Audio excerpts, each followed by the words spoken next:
ஓம் சாந்தி, ஓம் சாந்தி, ஓம் சாந்தி. நாம் தொடர்ச்சியாக பாக்கிய விதாத்தாலிருந்து ஒவ்வொரு மகான் ஆத்மாவும் சரி, எப்படி பிரம்மா பாபாவுடன், எப்படி மம்மாவுடன், எப்படி சிவபாபுடன் ஏற்பட்ட அனுபவத்தினை நாம் தொடர்ச்சியாக பார்த்து கொண்டு வருகின்றோம். அந்த வகையில நாம் இன்றைக்கு பார்க்கக்கூடியவர் தாதி ஸ்ரீ பகவதி அவர்கள்.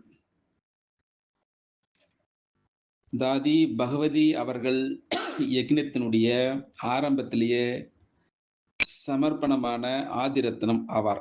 இவர் டில்லி, மீரட் இது போன்ற இடங்களிலெல்லாம் ஈஸ்வரிய சேவை செய்து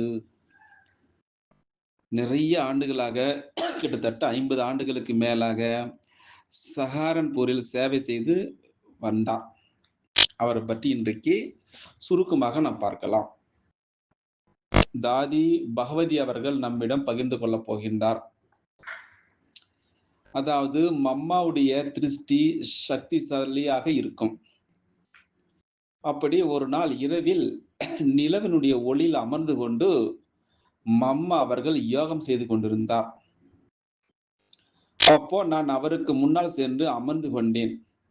அப்போ மம்மா எனக்கு திருஷ்டி கொடுக்க, அப்ப நானும் சரி அந்த தியானத்தில் முழுமையாக சென்று விட்டேன்.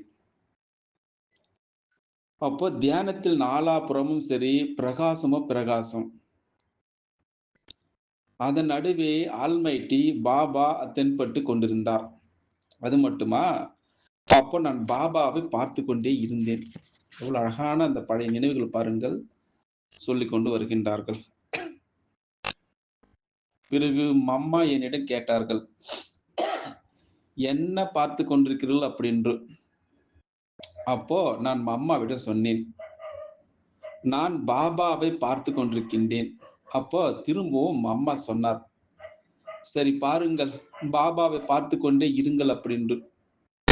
இது எங்க நடந்த விஷயம்? இது கராச்சியில் நடந்த விஷயம், பாகிஸ்தான்ல. அந்த சமயத்தில் நான் அதிகமாக தியானத்தில் சென்று கொண்டிருந்தேன். அப்போ பாபாவும் சொல்வார் என்னிடம், மம்மா இந்த குழந்தைக்கு வதனத்தை சுற்றி காண்பித்து விட்டு வா அப்படின்று. அப்பொழுது மம்மா என்னை வதனத்துக்கு அனுப்பி விடுவார். அப்போ நாங்கள் அங்கே வைகுண்டம் பார்ப்போம், அதாவது சொர்க்கத்தை பார்ப்போம் அங்கே. அது மட்டுமா, சூபி ரசம் அருந்துவோம். அது மட்டுமா, ஸ்ரீ கிருஷ்ணருடன் ராஸ் லீலைகள் விளையாடுவோம் அப்படின்று அழகாக அந்த பழைய நினைவுகளை தாதி பகவதி அவர்கள் இந்த பாக்கிய விதாத்தம் மூலமாக நம்மிடம் சொல்லிக் கொண்டு வருகின்றார். தாதி பகவதி அவர்கள் தன்னுடைய அனுபவத்தினை சொல்லும் பொழுது, எனக்கு துணி தைக்க தெரியும், அதாவது குர்தா, மேலாடைகள் இது போன்ற. அப்போ ஒரு நாள் மம்மா என்னை அழைத்து கேட்டார், பகவதி நீங்கள் கோட் தைப்பீர்களா அப்படி என்று. அப்ப நான் சொன்னேன் மம்மாவிடம், இல்லை மம்மா, எனக்கு கோட் தைக்க வராது அப்படின்று. அப்பொழுது மம்மா சொன்னார் திரும்பவும், பாருங்கள், ஒருபொழுதும் தெரியாது அப்படின்னு சொல்லக்கூடாது. இந்த நாடகத்தில் இல்லை தெரியாது என்பது கிடையாது, ஆம் அப்படின்று சொல்ல வேண்டும் அப்படின்று மம்மா என்னிடம் சொன்னார். பிறகு பாருங்கள், நான் தானாகவே தைக்க கற்றுக்கொள்வீர்கள் அப்படின்று. இது போல ஈஸ்வரிய சேவையில ஒருபொழுது இல்லை அப்படின்று மட்டும் சொல்லவே கூடாது. எதை கேட்டாலும் செய்வேன். இப்படியாக முயற்சி செய்து செய்து நான் கோட் தைத்து விட்டேன். அன்றைய நாள் முதலாக நான் எந்த சேவைக்கும் மறுப்பு தெரிவித்ததே கிடையாது. இப்படியாக ஒவ்வொரு விஷயத்திலும் சரி நான் ஆஞ்சி ஆஞ்சி, அதாவது சரிங்க சரிங்க அப்படின்று சொல்ல ஆரம்பித்தேன். அப்பொழுதிலிருந்தே நான் இந்த வரதானம் கிடைக்கப் பெற்றேன்.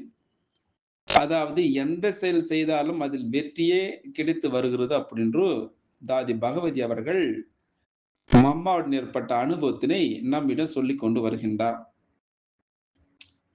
மம்மா தன்னுடைய குணம், மம்மா அவர்கள் தன்னுடைய செயலால் மம்மா ஆனார். அதனால மம்மா தன்னுடைய பொறுப்புகளை கையாளக்கூடிய விதம் சக்தியாலும் சரி, அவருடைய மகான் தன்மையாலும் சரி, அவர் புரிய வைக்கக்கூடிய அந்த அறிவுரை தரக்கூடிய விஷயம், இதுபோல அனைவருடன் செய்து வந்த அந்த விவகாரத்தாலும் சரி, மம்மா ஆகியே விட்டார்.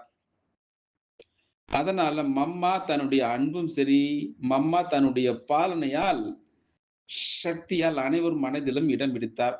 இதனால்தான் மம்மா அவர்கள் யக்ன மாதாவாக மாறிவிட்டார் அப்படின்று தாதி பகவதி அவர்கள் நம்மிடம் அழகாக அந்த அனுபவத்தினை சுருக்கமாக நம்மிடம் சொல்லிக் கொண்டு வருகின்றார்.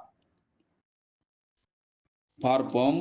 நாளைக்கு இன்னொரு அழகான மகாநாதனை பற்றி இந்த பாக்கிய விதாதம் மூலமாக நாம் பார்க்கலாம்.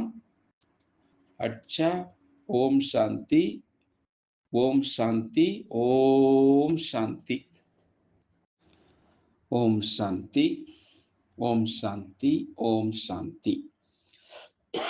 நாம் தொடர்ச்சியாக பாக்கிய விதாத்தாலிருந்து ஒவ்வொரு மகான் ஆத்மாவும் சரி, எப்படி பிரம்மா பாபாவுடன், எப்படி மம்மாவுடன், எப்படி சிவபாபுடன் ஏற்பட்ட அனுபவத்தினை நாம் தொடர்ச்சியாக பார்த்து கொண்டு வருகின்றோம்.